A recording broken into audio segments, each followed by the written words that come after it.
Last time we spoke about the ongoing battles on Peleliu, Angaur, and Operation Ichigo.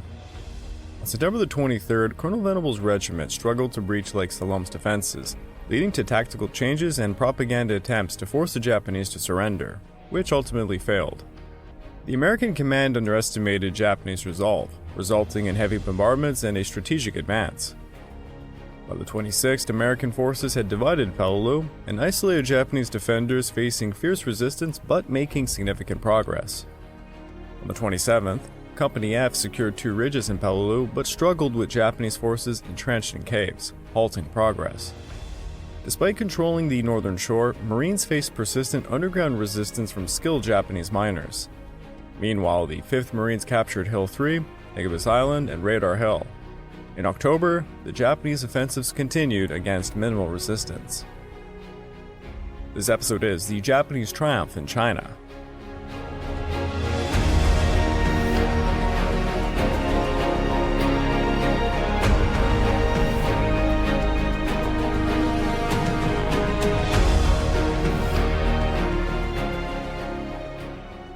Welcome back to the Pacific War Podcast week by week, and I'm your dutiful host, Greg Watson. But before we begin, I just want to remind you all that this podcast is only made possible through the efforts of Kings and Generals over at YouTube. Perhaps you'll learn a bit more about World War II. Kings and Generals has an assortment of episodes on World War II, and so much more. Let's go give them a look over at YouTube. So please subscribe to Kings and Generals over at YouTube and continue to help produce this content by checking out www.patreon.com/kingsandgenerals. Hey, don't forget about our sister podcast over at The Age of Conquest, the Fall and Rise of China podcast, written and narrated by me. And if after all that, if you're still hungry for some more history, why don't you check out my personal channel, the Pacific War channel, found at YouTube and all major podcast platforms. On the YouTube channel, I just released a full documentary on General William Rupertus, who we're talking about now in Peleliu. As for podcasts, I am on episode 6 of my new series on the North African campaign of World War II. Also, if you'd really like to support me, please check out my Patreon account at www.patreon.com/thepacificwarchannel, where for as little as $2 a month, you get access to the exclusive Patreon podcast, early access to all of my content, and voting rights for what I will tackle next. This month's exclusive podcast is an alternate history episode on what if the Japanese invaded the USSR during World War II. More specifically, during Operation Barbarossa. Would it turn the tide? Or would it change nothing at all? Come check it out.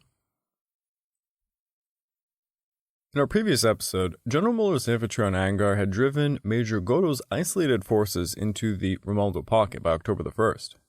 After this victory, it was decided to shift away from the costly full-scale infantry assaults. Instead, tanks, mortars, and artillery were deployed to target the remaining enemy positions directly. On the 6th of October, artillery and mortars undertook an especially heavy bombardment.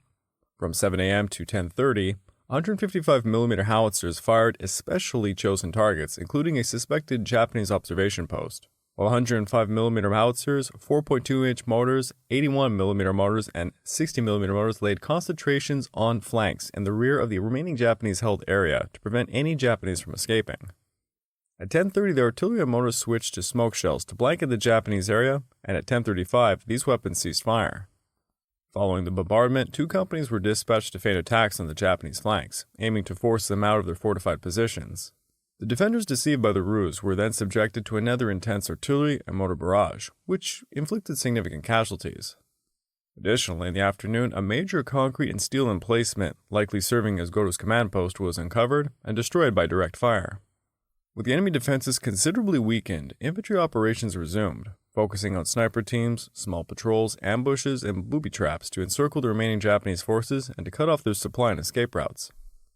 Over the next few days, the Americans also rescued 183 captive natives during the final stages of their assault. The Japanese had under their control in the final pocket a number of Angaur natives, 3 of whom had managed to make their way into the 322nd Regiment's lines after a surrender broadcast on October the 1st. They related stories of hardship suffered in the caves where the Japanese had kept them closely guarded and also told the 322nd that more natives were being held in the northwest pocket. First attempts by native volunteers to lead some of the others out were unsuccessful, but on October the 8th, 137 more natives made their way out of the pocket to an area where elements of Company B, the 306 engineers, were working. The next day, 3 native volunteers led 90 more out of the pocket. About one-fifth of the total of 183 natives rescued from the Japanese needed extensive medical attention, and all of the rest were suffering from malnutrition. The healthier ones rebuilt their own village, and some were ultimately used as labor on various projects on Angaur. On the 13th, a coordinated attack was launched, with the 1st Battalion advancing from the west and the 2nd Battalion pushing from the north and the northeast. Despite fierce resistance, by the 18th, the Americans had successfully compressed the remaining Japanese into a pocket approximately 100 yards long and 50 yards wide. The following night, Major Goto was killed, and on the 21st, the last pockets of resistance were eliminated. The engagement ended 2 days later when the Americans realized that they had eliminated nearly all of the Japanese troops, with only a few stragglers remaining. By the conclusion of the Battle of Angaur, approximately 1,300 Japanese soldiers had been killed, with roughly 45 captured. The Americans, on the other hand, suffered 264 men killed, with 1,355 wounded, primarily from the 322nd Regiment. To be more specific, the 321st Infantry's part in the operation had cost the regiment 26 men killed, with 135 wounded.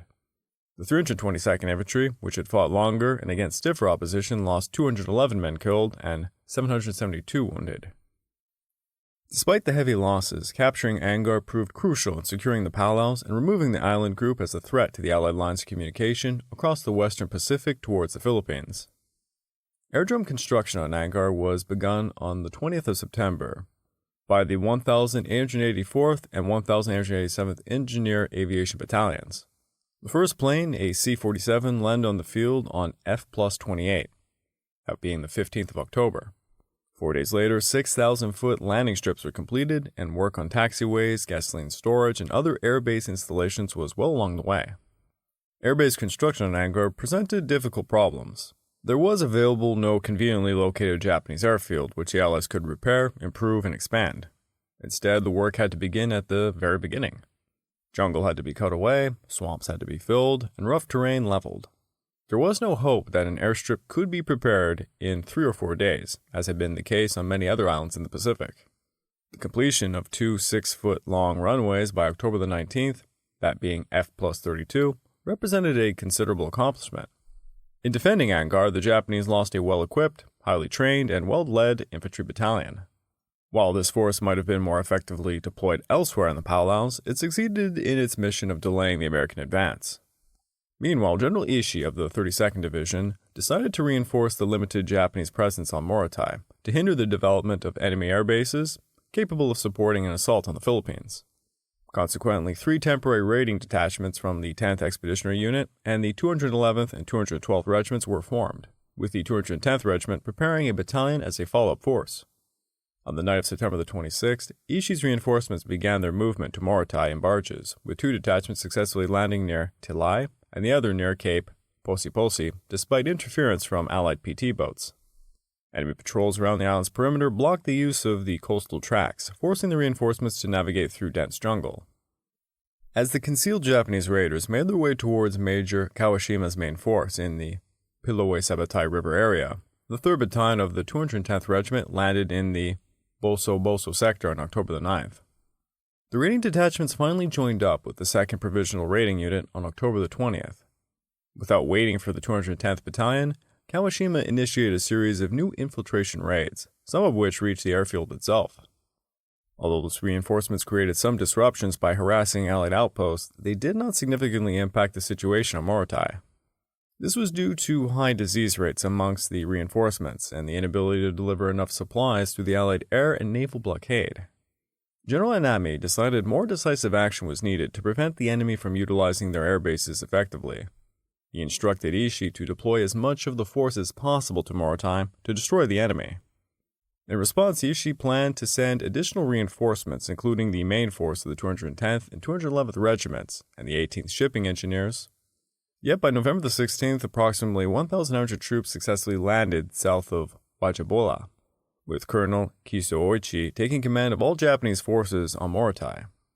Raiding activities intensified in December, but with the new year, American torpedo boats further tightened the blockade, making it impossible for the 32nd Division to supply the ammunition and rations needed for a major offensive.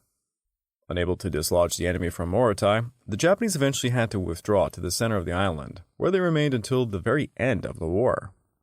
The most notable Japanese response to the Allied landings was a series of frequent but mostly ineffective air raids. The first raid occurred on September the 16th with a solitary enemy aircraft dropping 3 bombs on Red Beach area, causing no damage. Between September the 15th of 1944 and February the 1st of 1945, General Sudo's 7th Air Division conducted 82 raids in Morotai, involving 179 sorties. The initial 54 raids caused minimal damage, with only 12 Allied soldiers being wounded by October the 4th. However, the later raids resulted in 42 Allied aircraft destroyed, 33 damaged, 19 men killed, and 99 wounded. Despite these efforts, Morotai was successfully developed into a crucial base for the return to the Philippines. Over in Bougainville, with General Griswold's 14th Corps initially slated for the Leyte invasion, efforts were being made to replace it with the Australian 2nd Corps. Although Griswold's Corps would not participate in the October 20th operation, advance elements of General Savage's headquarters landed on October the 6th to facilitate the transition. By mid-November, the 7th Brigade had relieved the 129th and 145th Regiments, and on November the 22nd, Savage officially took command of the Allied operations on Bougainville. By December the 12th, the replacement of American frontline troops by Australians was complete, and with only a few service personnel remaining, all American troops had departed by February the 1st of 1945. Despite having 30,000 men, though always short on heavy equipment and shipping, Savage's forces were considered sufficient to continue monitoring the Japanese and defending the perimeter around the airfields from any potential counterattacks. However, General Blamey disagreed with this approach, and he preferred a more aggressive strategy. He wanted his troops to actively seek out and destroy the enemy by patrolling deep into the Japanese-held territory, targeting supply areas and bases to starve and eventually annihilate the Japanese garrisons.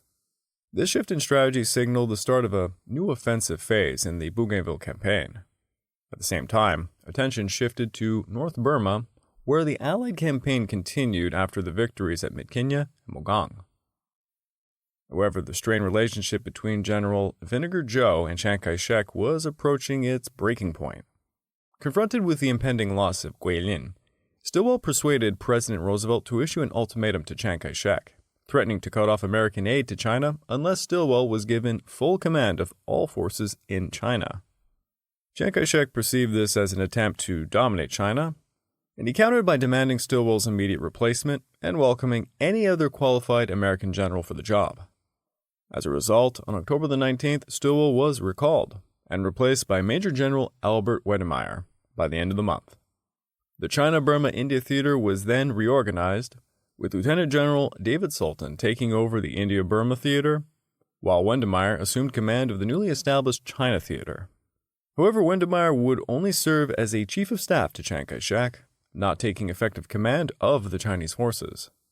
Thus, no American officer would be held accountable for the loss of eastern China. Nonetheless, this represented another significant diplomatic victory for Chiang Kai-shek, though it would be his last for many years. It also marked the end of his relationship with Roosevelt, who had previously championed China and the Generalissimo's interests. Meanwhile, upon taking command, Wedemeyer faced open dissent amongst the Chinese nationalists, with local commanders in eastern China on the verge of insurrection against Chiang Kai-shek's regime, as he refused to supply arms to those defending against the Japanese advance in Operation Ichigo. There were many detailed reports that the East China commanders bitterly resented the Generalissimo's failure to support them. When Henyang fell on August the 8th, Chinese claiming to be emissaries of these men presented to American authorities a plan for a separatist regime and pleaded for American support. Unknown to the Americans, the Chinese were making identical representations, and they had been negotiating with the Japanese since the winter of 1943. Intelligence reports were received at U.S. headquarters to the effect that the Generalissimo's attitude towards the Eastern China campaign reflected an understanding between him and the Japanese under which they would just leave him undisturbed in the southwest parts of China if he in turn would not interfere while they took the airfields that presented so obvious a menace to the Japanese homeland. In 1951, a group of senior Japanese staff officers of the China Expeditionary Army were interrogated on the question of Sino-Japanese relations in 1944. They denied that there had ever been any understanding between the Japanese and the Chinese central government. Two of them, Lieutenant Colonels Yoshimasa Okada and Yoshio Fukuyama, stated that an agreement was reached between the Japanese 23rd Army at Guangzhou and the local Chinese commander, General Yu Haimu, on February of 1944, under which General Yu agreed not to disturb Guangzhou when the Japanese marched north from it. Yu kept his word, according to Okada, even though the Generalissimo was ordering him to attack Guangzhou. The Japanese officers agreed amongst themselves that there had been extensive contact with dissident nationalist commanders in southeast China, and stated that through many channels they had sought to inform the Chinese they sought no conflict in the eastern parts of China with them. They just wanted the U.S. airfields. One of Wendemeier's key objectives was to prevent China from fragmenting into warring factions. Additionally, he observed that air transport was delivering supplies to China at unprecedented rates, with 35,000 tons arriving in October of 1944, 4 times the amount sent to support Stilwell in October of 1943. The strength of the Allied forces in North Burma and the weakened state of the Japanese meant that time was on Wendemeier's side. Each day, China remained active as a belligerent, bolstered the prospect of significant American supplies soon being available. Consequently, his mission involved continuing support for General Chennault's 14th Air Force, General LeMay's 20th Bomber Command, and air transport over the hump, the further training and advising of the Y Force in Yunnan and the Z Force in eastern China, and of course assisting the Generalissimo with military operations against the Japanese. Speaking of Chennault's 14th Air Force, by November of 1944, they now had an average strength of 398 fighters, 97 medium bombers, and 47 heavy bombers. In that same month, the 14th received almost 14,000 tons of supplies flown in over the hump, of which about 10,000 tons were gas and oil. From the Kunming airfields, the China wing of the ATC flew these supplies to Chennault's forward fields, this intra-theater transport being of course a charge on hump tonnage.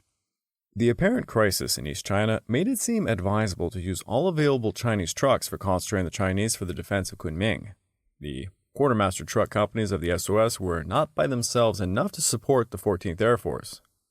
These resources of air power, unimpressive in contrast to what Allied commanders had in Europe or the Pacific, but a good deal more than what the Japanese had in China, were divided amongst 2 composite wings, the 68th and the 69th, the 312th Fighter Wing, the Chinese-American Composite Wing, and the 308th Bombardment Group. An example of Chennault's flexibility, the 68th Wing had 3 fighter squadrons assigned, with the bombers attached as the mission required. The 69th had 4 fighter squadrons and 3 medium squadrons. With the headquarters at Kunming, it was shifting its attention from the campaign in Burma to the defense of Kunming against a Japanese attack from the south or the southeast. The Chinese-American Composite Wing, headquartered at Bushiyi, had 2 fighter groups and 1 bombardment group. 312th had 2 fighter groups, which consisted of about 50 P-47s, 60 P-51s, and 6 P-61s. A total of 5 squadrons protecting the B-29 fields at Chengde. After the air effort and the attempts to move tonnage to the airfields and to the troops, the remaining U.S. project in China was liaison, within training and the observation of Chinese troops. On the Saduin front, liaison technical advice was given in the forward areas, while troop training continued in the rear. In East China, the reluctance of the Chinese to attempt a stand after Hanyang's fall on August 8th led to a withdrawal of almost all of the Americans who had tried since January 1st of 1944 to train a second 30 divisions in East China. The so-called Z-Force operations staff that remained comprised an observer group with the headquarters of the Chinese 9th War Area Army and a liaison team of 28 under Colonel Harwood C. Bowman in the city of Luzhou. This handful of Americans in the first months of Wendemeier's command sought to give technical aid to the Chinese defenders of Guangxi while sending a flow of information back to the theater headquarters in Chongqing. They provided air-ground liaison, supervised demolitions, helped distribute the 500 tons of munitions flown into East China in late October of 1944, and helped with administrative and logistical matters. The remaining 625 men of the Z-Force, including the headquarters, were in Kunming. Their future mission depended on Wendemeier's estimate of the situation. While these events were unfolding, Allied forces in northern Burma were preparing to launch an offensive with 6 divisions to eliminate the remaining Japanese presence in the region and to establish a new supply route to China. Following the capture of Myitkyina and Mogang, efforts were underway to organize 2 new Chinese armies, while experienced Chinese divisions continued their rigorous training in anticipation of resuming their advance southwards. As the new commander of the Northern Combat Area Command and the Chinese Army in India, Sultan had the new First Army under General Sun Liren including the 30th and 38th Divisions. The 38th Division had been engaged since October the 30th of 1943 and had previously taken a credible part in the First Burma Campaign of 1942. The division had been trained, re-equipped, and brought up to strength at Ramgarh Training Center in Bihar Province of India. Its sister division, the 30th, was also Ramgarh trained. Its 88th and 89th Regiments had fought at Mitkinya. There was also the new 6th Army, consisting of the 14th, 22nd, and 50th Divisions, commanded by General Lao Yaoxiang. The 22nd Division had fought in the First Burma Campaign, then been rebuilt at Ramgarh. It had been in action since January of 1944. Lastly, there was General Festing's 36th Division and the recently formed 5,332nd Provisional Brigade at its disposal. Current plans called for brigading the 1st Chinese Separate Infantry Regiment, which had been trained at Ramgarh in long-range penetration tactics, with 2 American regiments, the 475th Infantry and the 124th Cavalry. The combined unit would be the equivalent of a division, but would have the designation of the 5,332nd Brigade, being provisional. To carry out the project, the 5,332nd Brigade, known later as Mars Task Force, was activated on the 26th of July of 1944. Brigadier General Thomas Arms assumed command the same day. The activating order provided for most of the brigade's subordinate units to be attached to it as they arrived in India or were activated as of the 26th of July. The brigade was still very much in preparatory stage. Thus, the 475th Infantry Regiment, being a long-range penetration regiment, Lieutenant Colonel William Osborne, who was commanding them, was not activated until August the 5th of 1944. It did not reach the brigade's training area until October the 27th. Also attached were the 612th Field Artillery Battalion, led by Major John Reed, and 6 Quartermaster Pack troops. In mid-August of 1944, the training area, which had been set up about 10 miles north of Mitkinya, on the west bank of the Irrawaddy, began receiving members of the 475th Infantry Regiment. The area was designated Camp Robert Landis in honor of the first member of the Galahad unit that had been killed in action. Unit after unit started moving into Camp Landis as the 5,332nd began to put out flesh and assume the likeness of a pair of regiment command teams. Another battalion of pack artillery, the 613th under Lieutenant Colonel James Donovan, the 18th Veterinary Evacuation Hospital, the 44th Portable Surgical Hospital, the 1st Chinese Separate Infantry Regiment, led by Colonel Lin Kaoshuang, arrived during the fall. Unfortunately, after overseeing the 5,332nd's organization and training, Arms was injured in a motor accident and was succeeded by Brigadier General John Wiley on October the 31st. In support of Operation Capital, it was agreed that Sultan's forces would advance through the Katha Bamo area towards Konchang, Sikao, and Namkham in mid-October, followed by a southern advance to the Mogok, Mongamit, and Lashio line in coordination with General Slim's push towards Mandalay. Sultan planned a 3-pronged attack south from Mitkinya into the Japanese-held territory in northern Burma. The British 36th Division and the Chinese 50th Division would advance south along the railway corridor to secure the Katha Indao area. The Chinese 22nd Division would move southeast to capture the Broadway airstrip northeast of Katha and establish a bridgehead over the Irrawaddy at Swigu. And the Chinese 38th Division, followed by the 30th Division, would move south from Mogong to secure the Bamo Mansi area. By the end of August, Festing's forces had followed the 53rd Division to Pinba, then advanced cautiously until they secured Namna in September. The British moved out on the 15th of October. At first, contact was light, but by the time they reached Maulu on October the 31st, Japanese posts were stronger and closer together, and their artillery and motor fire was progressively heavier. However, at Maulu, the 36th was 8 miles south of Mogong and very near to a great bend of the Irrawaddy, which was the goal for December the 15th. The Japanese stiffened at Maulu, and the 1st Battalion Royal Scot Fusiliers met artillery, motor, and machine gun fire, and they took 13 casualties. By the evening, the town was occupied. Road conditions were very bad, for the ground was still wet, and the vehicles had trouble moving. After occupying Maulu, the division paused until November the 9th. There were brushes with Japanese, snipings, patrol actions, but no heavy fighting.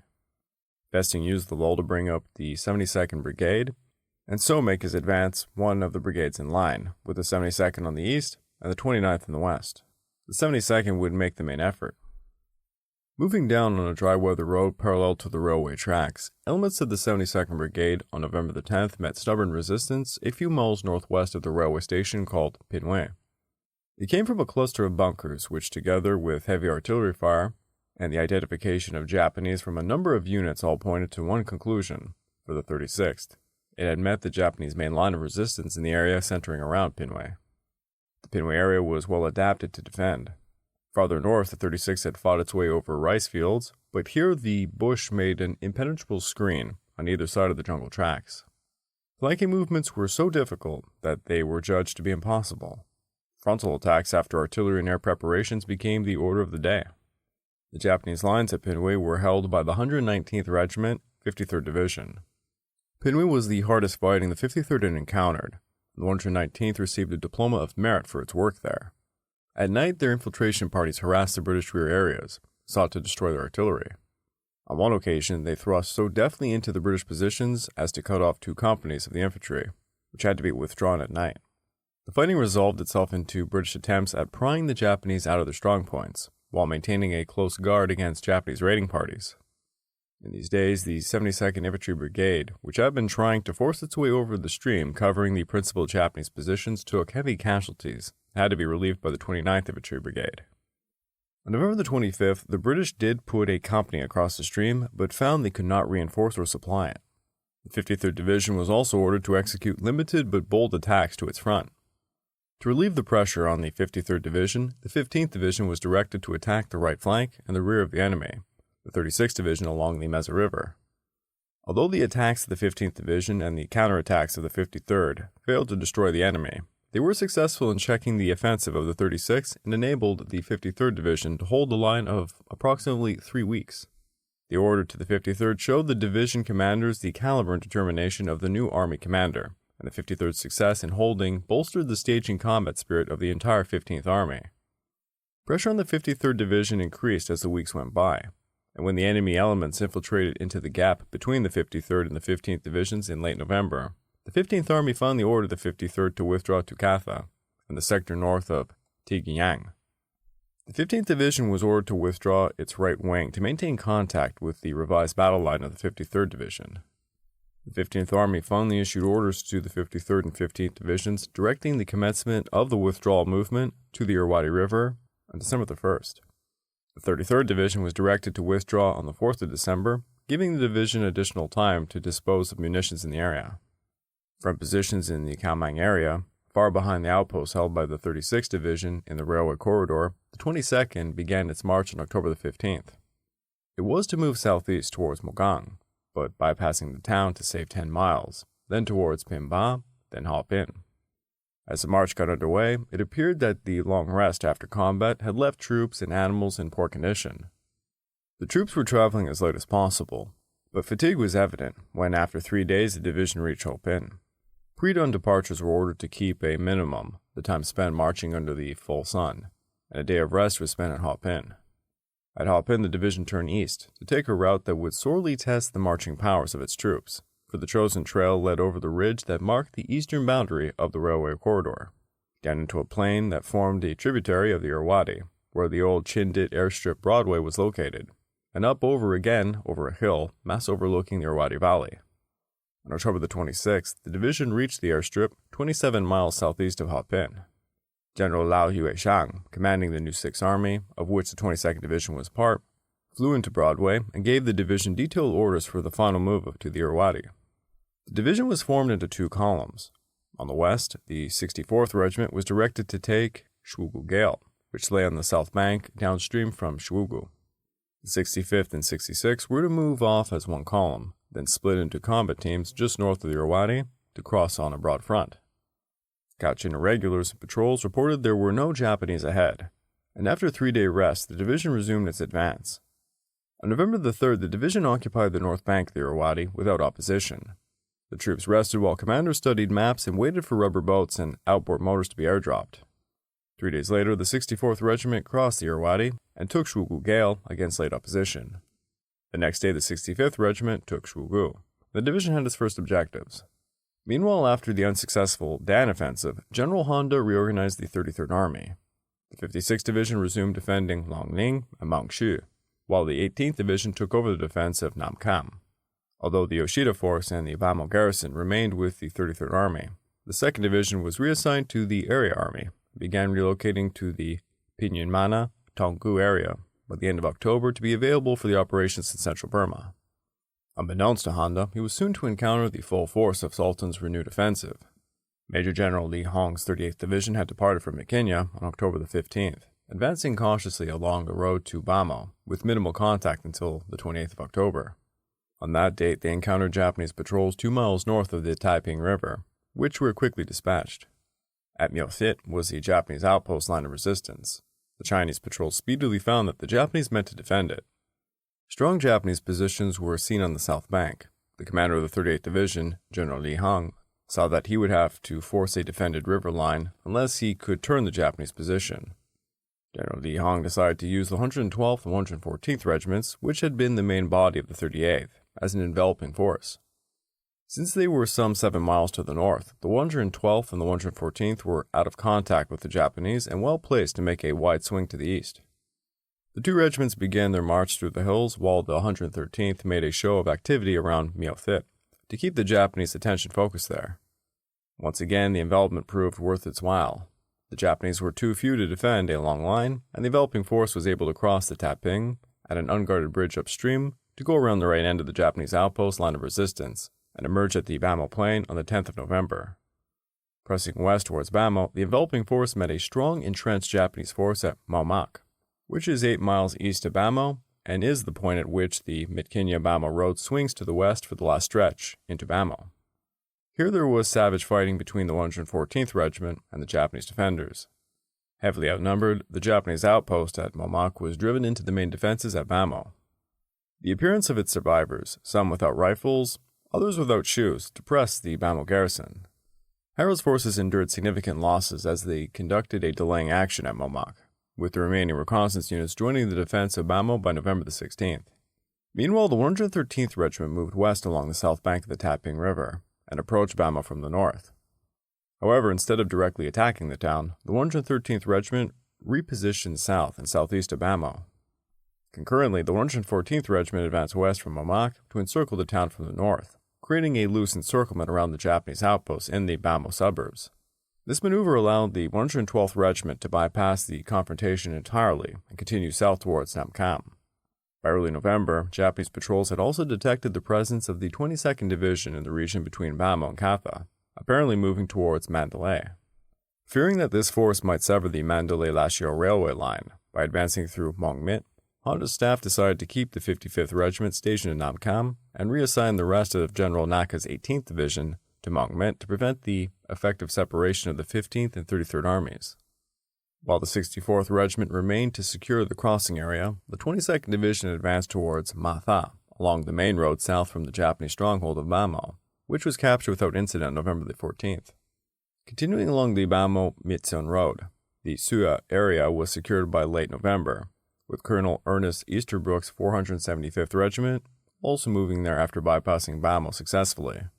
Meanwhile, after a period of recovery due to the heavy losses in September, General Wei's Y Force was preparing to resume its Salween offensive. On October the 29th, Lieutenant General Huang Ji assaulted Longning, defended by the 146th Regiment's main force with artillery support up to 1,700 rounds and 30 to 40 air sorties per day, carried out by 37 P-40s of the 14th Air Force. Elements of the 200th Division attacked from the south and the west, targeting positions behind Colonel Yamaoka's defenses, while 2 divisions of the 71st Army exerted heavy pressure from the north. With many positions being devastated and numerous defenders killed or wounded, General Matsuyama ordered the 146th to retreat from Longling to Mangshu on November the 3rd. Although the Japanese managed a midnight withdrawal, the Chinese succeeded in capturing their main objective. The Japanese respite, however, unsettled the Americans, who promptly urged Chiang Kai-shek to continue the offensive. Following the Generalissimo's orders to advance on November the 9th, Wei directed the newly arrived 53rd Army through the hills north of the Burma Road to Chufang, while the 2nd and 6th Armies moved south towards Mangshu, and the 71st Army proceeded down the road itself. Against the expected offensive, the 56th Division consolidated its defense around Mangshu, with 8 infantry and 2 artillery battalions on an established defensive perimeter. The Yoshida Force, which was under the direct command of the army at Wanting, was assigned the missions of protecting the rear of the 56th Division with its main force in the area north of Chufeng, and the 3rd Battalion of the Angaur area. At the same time, the 3rd Battalion of the 146th Infantry Regiment was moved from Mangshi to join the Yoshida Force. A detachment of about 100 replacement troops was assigned to hold the Chufeng Pass. Although the 56th Division continued to be optimistic about its chances of holding against the expected Chinese attack, Army headquarters took a less hopeful view. The division was ordered to conduct a flexible holding operation north of Wanting and not to cling too tenaciously to Mangshi. After a strong Chinese offensive on November the 19th, and following Colonel Tsuji's insistence, Matsuyama had no choice but to withdraw during the night to the Chufeng Pass. General Matsuyama was strongly in favor of conducting a holding action in the Mangshi area, and merely directed a partial withdrawal of his forces to be effected November the 22nd, 23rd, and the 24th. Colonel Tsuji of the 33rd Army Headquarters was present at the 56th Divisional Headquarters and warned the Chief of Staff against over-optimism. Tsuji stressed the point that, once the withdrawal had been decided upon, the division should withdraw simultaneously from the entire line to the south parts of the Chufeng Pass, preferably on the eve of the general attack or on the following night at latest. However, Colonel Kawamachi, the Divisional Chief of Staff, would not change the order because it had already been passed down to the subordinate units. Subsequently, following an inspection of the front lines and an observation of enemy activity on the 18th, Tsuji came to the conclusion that the enemy would launch a general attack at dawn on the 19th or early on the 20th. He bluntly advised General Matsuyama to change his divisional order, and at his insistence, the order was changed to a withdrawal at midnight on November the 19th to the Chufeng Pass.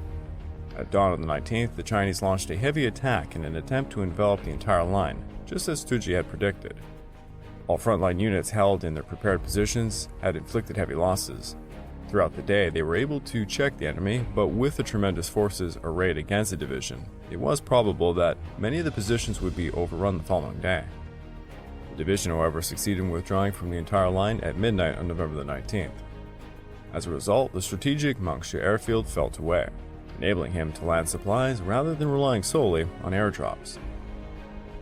I would like to take this time to remind all of you that this podcast is only made possible through the efforts of Kings and Generals over at YouTube. Please go subscribe to Kings and Generals over at YouTube and continue to help us produce this content by checking out www.patreon.com/kingsandgenerals. And hey, don't forget about our sister podcast over at The Age of Conquest, the Fall and Rise of China podcast, written and narrated by me. And if after all that, if you're still hungry for some more history, why don't you check out my personal channel, the Pacific War Channel, found at YouTube and all major podcast platforms. For there, I just released a full documentary on General William Rupertus, in Part 6 on my new podcast series about the North African campaign of World War II. And hey, if you want to continue to support me more personally, why don't you check out my Patreon account at www.patreon.com/thepecificwarchannel, where for as little as $2 a month, you get access to the exclusive Patreon podcast, early access to all of my content, and voting rights for what we'll tackle next. Despite the heavy losses, capturing Angaur proved crucial in securing the Palaus and removing the island group as a threat to the Allied lines of communication across the Western Pacific towards the Philippines. General Douglas MacArthur was getting closer and closer to his ultimate goal.